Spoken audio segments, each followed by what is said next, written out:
Hello friends, स्वागत है हमारे यूट्यूब चैनल टुडेज ट्यूटोरियल। आज हम लोग समसामयिकी घटना चक्र जीएस पॉइंटर के बारे में पढ़ेंगे। जीएस पॉइंटर के में आधुनिक भारत का इतिहास हम लोग जानेंगे। आइए चलते हैं हम लोग आगे की तरफ। आधुनिक भारतीय इतिहास। यूरोपीय कंपनियों का आगमन। वास्को डी गामा कालीकट तट पर कब पहुंचा था? 1498 में। वास्को डी गामा कालीकट बंदरगाह पर कब पहुंचा था? 1498 में। पुर्तगाली उपनिवेश का प्रथम वायसराय कौन था? Francisco de Almora. पुर्तगाली उपनिवेश का प्रथम वायसराय भारत में कौन था? Francisco de Almora. कौन था? Francisco de Almora. Vasco D gamma का कालीकट में स्वागत किसने किया था? तो जमोरिन ने किया था। किसने किया था? जमोरिन ने किया था। सही सुमेलित है, आइए हम लोग जानते हैं। वास्को डी गामा कहाँ का यात्री था? तो पुर्तगाल का। कहाँ का यात्री था? पुर्तगाल का। क्रिस्टोफर कोलंबस स्पेन का। क्रिस्टोफर कोलंबस कहाँ का था? स्पेन का। Captain cook Britain. तस्मान का हॉलैंड। तस्मान कहने का मतलब न्यूजीलैंड का। हॉलैंड यानी न्यूजीलैंड का पूछा था। भारत में पुर्तगाली शक्ति का वास्तविक संस्थापक कौन था? अल्बुकर्क। भारत में पुर्तगाली शक्ति का वास्तविक संस्थापक कौन था? अल्बुकर्क था। नेक्स्ट, पुर्तगालियों ने भारत में प्रथम दुर्ग का निर्माण किया था। कहाँ? कोचीन में। कहाँ पे किया था? कोचीन में। पुर्तगालियों ने भारत में प्रथम दुर्ग का निर्माण किया था कोचीन में। कहाँ पे किया था? कोचीन में। मध्यकाल में सर्वप्रथम भारत से व्यापार संबंध स्थापित करने वाले कौन थे? पुर्तगाली। मध्यकाल में भारत से व्यापार संबंध स्थापित करने वाले कौन थे? पुर्तगाली थे। कौन थे? पुर्तगाली थे।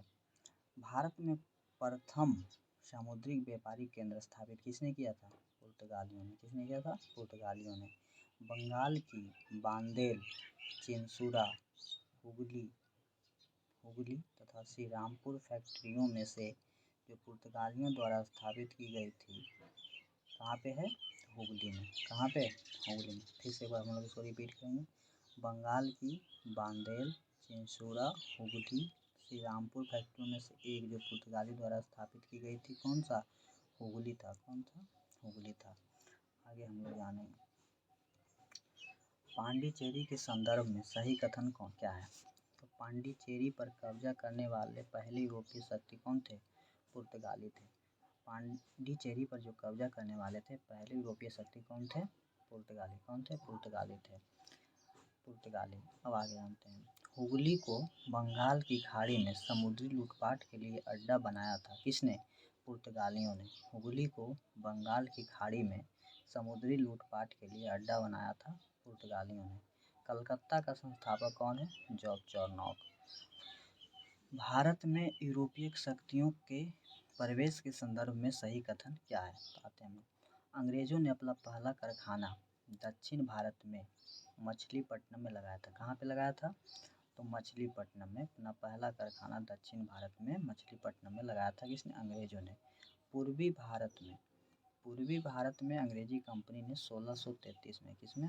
1633 में उड़ीसा में पहला कारखाना लगाया। डुप्ले के नेतृत्व में फ्रांसीसियों ने 1746 में मद्रास पर कब्जा कर लिया। किसके नेतृत्व में? डुप्ले के नेतृत्व में। अब आते हैं आगे। भारत के साथ व्यापार के लिए सर्वप्रथम संयुक्त पूंजी कंपनी आरंभ करने वाले लोग कौन हैं? डच। कौन है? डच है। कौन है? डच। आगे जानते हैं। सही कथन है, डचों ने पुर्तगालियों को पराजित किया। सही बात है। डचों ने किसको पराजित किया? पुर्तगालियों को पराजित किया। और आधुनिक कोच्चि में उन्होंने फोर्ट विलियम्स का निर्माण किया। फोर्ट विलियम यानी कि किला का निर्माण किया। कहाँ पे? कोच्चि में। भारत में ईस्ट इंडिया कंपनी की सफलता का राज क्या था? तो भारत में राष्ट्रीय भावना की कमी थी उस टाइम। कंपनी की सेना को पश्चिमी प्रशिक्षण मिला था तथा उनके पास आधुनिक हथियार थे। भारतीय सैनिकों में राष्ट्रीय भावना का अभाव था, जिसके फलस्वरूप उन्हें अच्छा वेतन दे, अपनी सेवा में लगा सकता था। ये है भारत में ईस्ट इंडिया कंपनी की सफलता का राज। क्या क्या है? फर्स्ट में है भारत में राष्ट्रीय भावना की कमी, कंपनी की सेना को पश्चिमी प्रशिक्षण मिला था, यानी बढ़िया से वो वेल ट्रेंड थे। थर्ड नंबर है उनके पास आधुनिक हथियार थे, मॉडर्न हथियार थे। भारतीय सैनिकों में राष्ट्रीय भावना का अभाव था। और चौथा है जो भी उनको कोई अच्छा वेतन देता था उन्हें अपनी सेवा में लगा सकता था। ब्रिटिश कंपनियों में से भारत में व्यापार करने का पहला अधिकार प्राप्त हुआ था। किस कंपनी को? तो लीवेंट कंपनी को। किस कंपनी को? लीवेंट कंपनी को प्राप्त हुआ था अधिकार पत्र। पहला अधिकार पत्र लीवेंट कंपनी को प्राप्त हुआ था। ठीक है, आगे जानेंगे हम लोग। लंदन में ब्रिटिश ईस्ट इंडिया कंपनी के गठन के समय भारत का बादशाह कौन था? अकबर था। लंदन में ब्रिटिश ईस्ट इंडिया कंपनी के गठन के समय भारत का बादशाह कौन था? अकबर था। वह मुगल सम्राट जिसके शासनकाल में इंग्लिश ईस्ट इंडिया कंपनी ने भारत में सर्वप्रथम कारखाना स्थापित किया। जहांगीर। किसके शासनकाल में इंग्लिश ईस्ट इंडिया ने कारखाना स्थापित किया? जहांगीर के समय में। भारत में 1613 में अंग्रेजों ने पहली फैक्ट्री कहाँ स्थापित की थी? सूरत में। कहाँ पे? सूरत में। भारत में 1613 में अंग्रेजों ने अपनी पहली फैक्ट्री स्थापित की थी सूरत में। वह अंग्रेज अधिकारी जिसने पुर्तगालियों को स्वाली के स्थान पर हराया था, थॉमस वेस्ट। कौन था?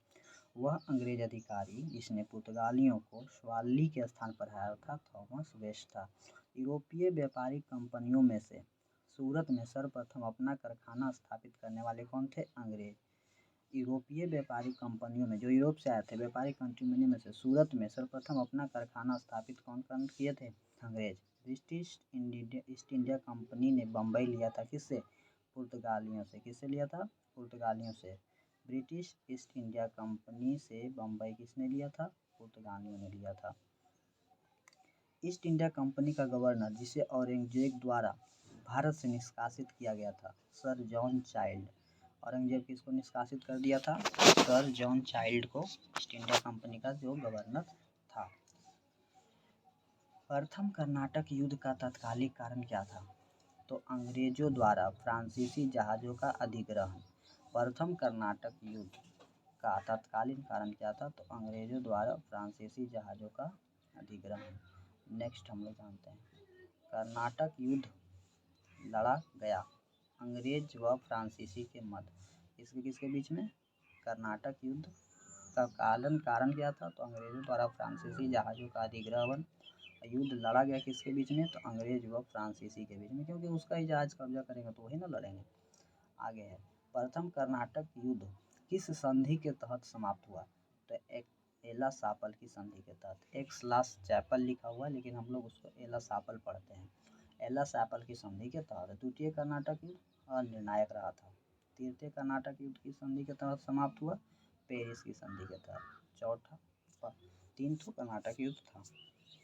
प्रथम मैसूर युद्ध में ब्रिटिश की हार हो गई थी। किसकी हार हो गई थी? ब्रिटिश की हार हो गई थी प्रथम मैसूर युद्ध में। प्रथम यूरोपियन व्यक्ति जिसने भूक्षेत्र अर्जित करने के उद्देश्य से भारतीय राजाओं के झगड़ों में भाग लेने की नीति आरंभ की, डुप्ले। बहुत ही दिमाग का तेज व्यक्ति था। कौन? डुप्ले। बहुत प्रथम यूरोपियन व्यक्ति जिसने भूक्षेत्र अर्जित करने के उद्देश्य से भारतीय राजाओं के झगड़ों में भाग लेने की नीति आरंभ की थी। किसने? डुप्ले। किसने?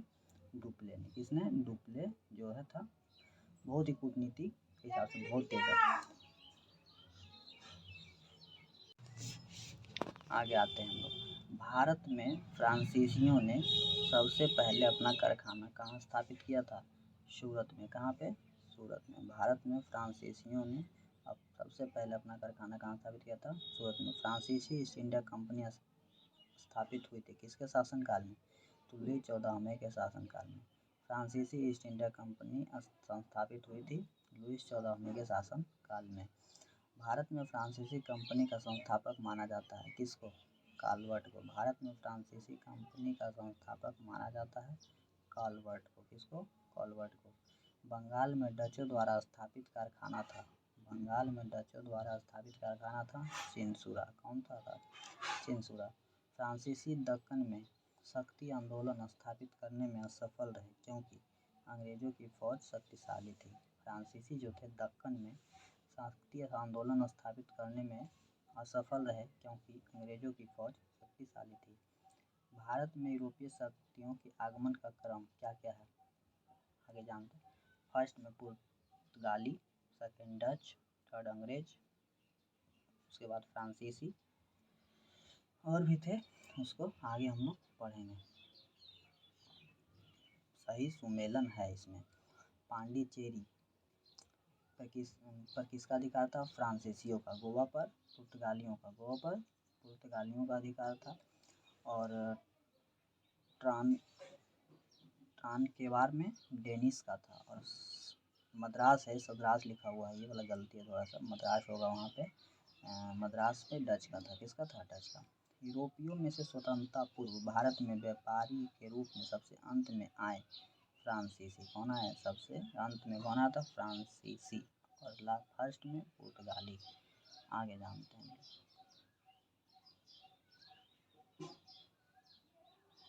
ईस्ट इंडिया कंपनी और बंगाल के नवाब के बारे में हम लोग पढ़ेंगे।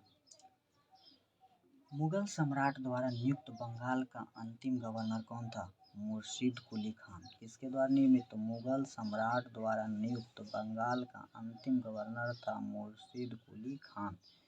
मुर्शीद कुली खान। वह युद्ध जिसने भारत में ब्रिटिश प्रभुत्व को प्रारंभ किया, वह युद्ध जिसने भारत में ब्रिटिश प्रभुत्व को प्रारंभ किया, प्लासी का युद्ध 1757 में हुआ था, प्लासी का युद्ध।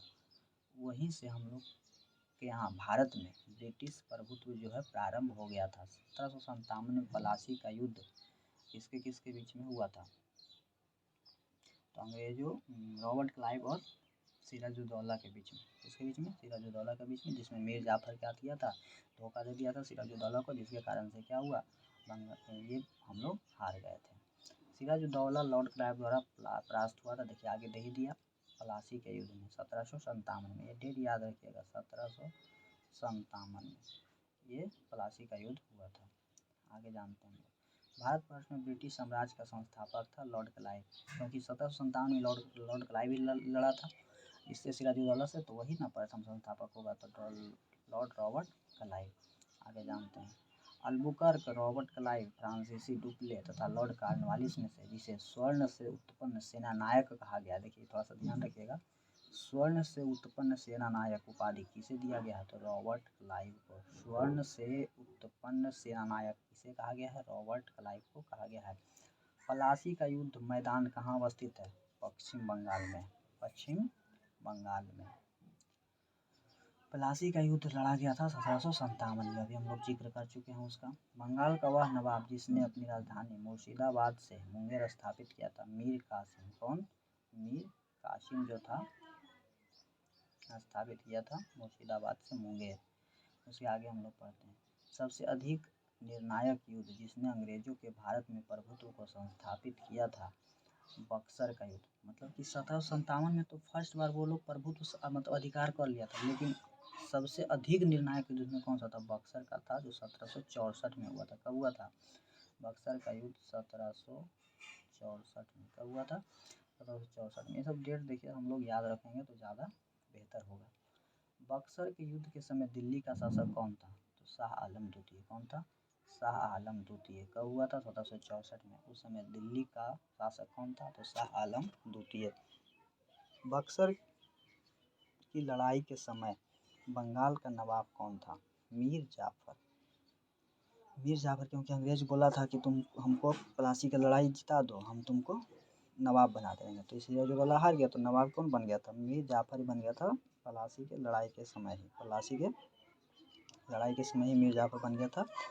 बक्सर की लड़ाई के समय मीर जाफर। इंग्लैंड की ईस्ट इंडिया कंपनी की भारत में प्रथम निर्णायक सैन्य सफलता मानी जाती है बक्सर का युद्ध। वो तो धोखा हो गया था ना प्लासी के युद्ध में, लेकिन बक्सर के युद्ध में ये लोग खुद अपने दम पे जीत हासिल किया था बक्सर के युद्ध में। ईस्ट इंडिया कंपनी को दीवानी प्रदान की थी किसने, शाह आलम द्वितीय ने, क्योंकि वही उस टाइम का शासक था, तो कौन दीवानी प्रदान करेगा, शाह आलम द्वितीय। 1765 में ईस्ट इंडिया कंपनी को बंगाल की दीवानी प्रदान की थी, देखिए फिर वही क्वेश्चन है, रिपीटेड है, मुगल सम्राट ने। कौन, शाह आलम द्वितीय। वह गवर्नर जिसके कार्यकाल में ईस्ट इंडिया कंपनी को शाह आलम द्वारा बंगाल, बिहार तथा उड़ीसा में दीवानी अधिकार दिए गए थे। तो उस समय गवर्नर कौन था? Robert Clive. 1757 में वही आया था। तो 1757 से 60 तक देखिए रॉबर्ट क्लाइव रहा था। फिर 60 से 65 दूसरा गवर्नर आ गया। फिर 65 से 67 यही रहता है, लॉर्ड क्लाइव रहता है। कौन रहता है? लॉर्ड क्लाइव रहता है। ठीक है, अब आगे आइए। सम्राट शाह आलम द्वितीय ने ईस्ट इंडिया कंपनी को बंगाल, बिहार तथा उड़ीसा की दीवानी प्रदान की थी। कब? तो 12 अगस्त 1765। कब? 12 अगस्त 1765 को दीवानी प्रदान की थी ईस्ट इंडिया कंपनी को। इलाहाबाद की संधि के बाद रॉबर्ट क्लाइव ने मुर्शिदाबाद का उप दीवान किसे नियुक्त किया था? तो मोहम्मद रजा खान को। किसको? मोहम्मद रजा खान को नियुक्त किया था इलाहाबाद की संधि के 1765 में हुआ था इलाहाबाद की संधि। अगर गलती होगा तो हम करेक्ट करिएगा आप लोग हमको, क्योंकि थोड़ा सा मिस्टेक हो जाता है डेट में। इलाहाबाद की संधि के बाद रॉबर्ट क्लाइव ने मुर्शिदाबाद का उप दीवान किसे नियुक्त किया था? तो मोहम्मद रजा खान को। मोहम्मद रजा खान को 1765 में दीवानी प्रदान किए जाने के बाद ब्रिटिश सबसे पहले जिस पर्वतीय जनजाति के संपर्क में आया हुआ था खासी। खासी जनजाति कहाँ पाया जाता है? तो मेघालय में। कहाँ पाया जाता है? मेघालय में। 18वीं शताब्दी में भारत में लड़े गए युद्धों का सही कालानुक्रम क्या है? तो पहला अंबर युद्ध, पलासी युद्ध, बांडीवास का युद्ध, उसके बाद बक्सर का युद्ध। ये 4 18वीं शताब्दी के युद्ध थे। बांडीवास का युद्ध देखिए इसमें कब दिया हुआ है? 1760 में हुआ था। ब्रिटिश ने फ्रेंच को हरा दिया। ब्रिटिश किसको हरा दिया? फ्रांस, बांडीवास के युद्ध में। अब आगे हम लोग पढ़ते हैं। सही इसमें कौन कौन सा सुमिलित है, यानी कि युद्ध जो है किसके किसके बीच हुआ था? तो बक्सर का युद्ध जानते हैं हम लोग 1764 में भी पढ़े हम लोग कि हुआ था। तो किसके किसके बीच हुआ था? तो मीर कासिम और ईस्ट इंडिया कंपनी के बीच। मीर कासिम को लगा कि हमको बना दिया तो ये लोग अब हमको जो मन में आएगा हम जो करेंगे, ऐसा थोड़ी होता है। फिर आता है बांडीवास का युद्ध, तो हो गया था पहले ही 1760 में फ्रांसीसी और ईस्ट इंडिया कंपनी के बीच में। एक है चिलियावाला का युद्ध, डलहौजी के विरुद्ध सिख जो है आंदोलन कर दिए। तो खुर्दा का युद्ध निज़ाम विरुद्ध मराठा, निज़ाम के विरुद्ध मराठा का हुआ था खुर्दा का युद्ध। भारत में अंग्रेजों का सर्वाधिक विरोध किया गया था किसके द्वारा? तो मराठाओं के द्वारा। किसके द्वारा किया गया था? मराठाओं के द्वारा जो है सर्वाधिक विरोध किया गया था अंग्रेज का। ये बात याद रखिएगा आप लोग। क्षेत्रीय राज्य पंजाब एवं मैसूर के बारे में हम लोग पढ़ेंगे। रंजीत सिंह के राज्य में सम्मिलित था श्रीनगर। कौन था? श्रीनगर, जिसके लिए पूरा भारत पाकिस्तान का हमेशा लड़ाई होते रहता है। श्रीनगर रंजीत सिंह के राज्य में शामिल था। रंजीत सिंह संबंधित थे किस मिसल से? सुकरचकिया मिसल से। किस मिसल से? ये देखिए थोड़ा सा याद रखिएगा, सुकरचकिया मिसल से जो है रंजीत सिंह संबंधित थे, सुकरचकिया मिसल से। महाराजा रंजीत सिंह के राज्य की राजधानी कहाँ थी? लाहौर। कहाँ थी? लाहौर, जो पाकिस्तान में है। रंजीत सिंह ने सुप्रसिद्ध कोहिनूर हीरा किससे प्राप्त किया था? तो शाह शुजा से। किससे प्राप्त किया था? शाह शुजा से प्राप्त किया था कोहिनूर हीरा। ईश्वर की इच्छा थी कि मैं सब धर्मों को एक निगाह से देखूं, इसलिए उसने दूसरी आँख की रोशनी ले ली। यह कथन किसका था? तो महाराजा रंजीत सिंह का था। देखिए ये कथन हम लोग को याद रखना पड़ेगा। ईश्वर की इच्छा थी कि मैं सब धर्मों को एक निगाह से देखूं, इसलिए उसने दूसरी आँखें की रोशनी ले लिया। कथन किसने कहा था? महाराजा रंजीत सिंह का था। महाराजा रंजीत सिंह के उत्तराधिकारी कौन थे? खड़ग सिंह। महाराजा रंजीत सिंह के उत्तराधिकारी कौन थे? खड़ग सिंह थे उत्तराधिकारी महाराजा रंजीत सिंह के। सिख राज्य का अंतिम राजा कौन था? दिलीप सिंह। कौन था? दिलीप सिंह सिख राज्य का अंतिम राजा था। पंजाब के पूर्व महाराजा दिलीप सिंह के विषय में 23 अक्टूबर 1893 को उनका निधन जो है पेरिस में हुआ। नासिक में उनकी अंत्येष्टि हुई। उन्होंने कभी भी सिख धर्म नहीं छोड़ा था, वह कभी भी रूस नहीं गए थे। इनमें से सही कथन कौन है? आइए हम लोग जानते हैं सही कथन कौन कौन सा है। सही कथन है कि 23 अक्टूबर 1893 को उनका निधन पेरिस में हुआ था। कहाँ हुआ था?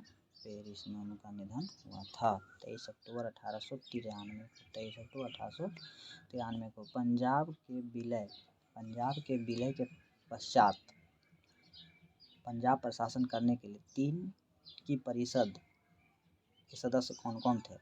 तो सर हेनरी लॉरेंस अध्यक्ष थे, जॉन लॉरेंस और चार्ल्स ग्रेविल मानसेल, ये 3 ठो सदस्य थे पंजाब के विलय के पश्चात पंजाब पर शासन करने के लिए। एक बार और पढ़ लेते हैं। सन हेनरी लॉरेंस, जॉन लॉरेंस और चार्ल्स ग्रेविल मार्शल। प्रथम आंग्लो मैसूर युद्ध 1766 से 69 में हुआ। इसमें विजयी कौन हुआ? तो हैदर अली। कौन हुआ था? हैदर अली। आगे हम लोग जानते हैं ब्रिटिश जनरल जिसने हैदर अली को पोर्टो नोवो के युद्ध में हराया कौन था? सर आयर कूट था। कौन था? सर आयर कूट। किस युद्ध में? पोर्टो नोवो को युद्ध में हरा दिया था सर आयर कूट। टीपू सुल्तान ने अपनी राजधानी कहाँ बनाई थी? श्रीरंगपट्टनम में। वह भारतीय शासक जिसने विदेशों में आधुनिक पद्धति से दूतावास स्थापित किया था? टीपू सुल्तान। सोच लीजिए, वह भारतीय शासक जिसने विदेशों में आधुनिक पद्धति से दूतावास स्थापित किए थे? टीपू सुल्तान। टीपू सुल्तान ने ब्रिटिश सेना को 1780 में कहाँ पे हरा दिया था? पोलीलूर में। कहाँ पे? पोलीलूर में। टीपू सुल्तान ने ब्रिटिश सेना को 1780 में हराया था पोलीलूर में। पोलीलूर में। अंग्रेजों ने श्रीरंगपट्टनम की संधि किसके साथ की थी? श्री टीपू सुल्तान के साथ। टीपू सुल्तान के साथ अंग्रेजों ने श्रीरंगपट्टनम की संधि की थी। टीपू सुल्तान अंग्रेजों के युद्ध में मारे गए थे 1799 में। 1799 में टीपू सुल्तान मर गए अंग्रेजों के साथ युद्ध में। सही सुमेलित युग्म है। आगे हम लोग पढ़ते हैं। प्रथम आंग्ल मैसूर युद्ध में कौन विजय हुआ था? तो हैदर अली विजित हुआ था। द्वितीय आंग्ल मैसूर युद्ध में अनिर्णायक रहा। तृतीय आंग्ल मैसूर युद्ध टीपू सुल्तान युद्ध में पराजित हुआ और अपना भूभाग अंग्रेजों को दे दिया।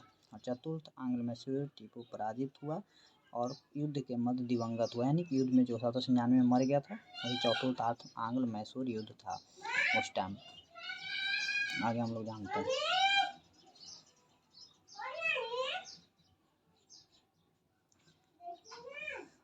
बेगम समरू ने एक अति प्रसिद्ध चर्च का निर्माण करवाया। कहाँ? सरधना में। कहाँ पे? सरधना में। बेगम समरू जो है एक अति प्रसिद्ध चर्च का निर्माण करवाया है सरधना में। सही कथन है। महाराजा रणजीत सिंह ने लाहौर में तोपों के निर्माण के लिए आधुनिक ढलाई खाने स्थापित किए थे।